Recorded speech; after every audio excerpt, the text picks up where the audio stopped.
আবার কিস্তি উঠাইছো। পরশু দিন একটা কিস্তি দিলাম, এই কিস্তি মিস্তি আমি আর দিতে পারতাম না। তুমি যে তোমার মতন কিস্তি উঠাও আমার কি একটু বলার প্রয়োজন মনে করো না? তুমি আরেক জায়গা থেকে তোমার মন মতো কিস্তি উঠাইবা, কামলা খাইতে কি কিস্তি পরিশোধ করবো?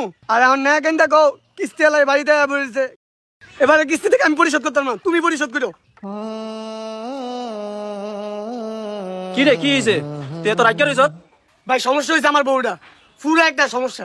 দুদিন পর পর একটা কিস্তি করে উঠায়, আর এই কিস্তি সত্যি দিতে দিতে মাটি কাজ করতে করতে শেষ হয়ে যেতেছে। কে বউ আর কি করছে? আরে ভাই বুঝোস না, আমাকে বাংলাদেশে একটা সিস্টেম আছে না, কিস্তি 50,000 1 লাখ দুটা কিস্তি শোধ করছি, এটি কি টাকা মনে হয় না? আবার নতুন করে আরেকটা কিস্তি উঠা পড়েছে। এই দুইটা কিস্তি শোধ দিতে গিয়ে আমার মাথা আটি ক্ষয় হয়ে গেছে, পিঠের সাল পর্যন্ত উঠে গেছে। এখন আবার আরেকটা কিস্তি পেলে উঠাইছে। ভাবলাম সামনে সপ্তাহে বাড়িতে যাবো, হ্যাঁ আলাদিনের চালাক বাড়িছে, কিস্তি আরেকটা উঠে পড়েছে। আরে ভাই কিস্তি, এই কিস্তির লাগিয়া 6 মাস ধরে বাড়িতে যাইতে পারি নাই। তোরে কি জানাই কিস্তি উঠাই নাই?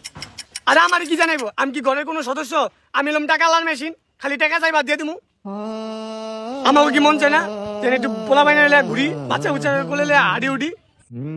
হ ভাই ঠিক কইছে, আমাও কি মন চায় না?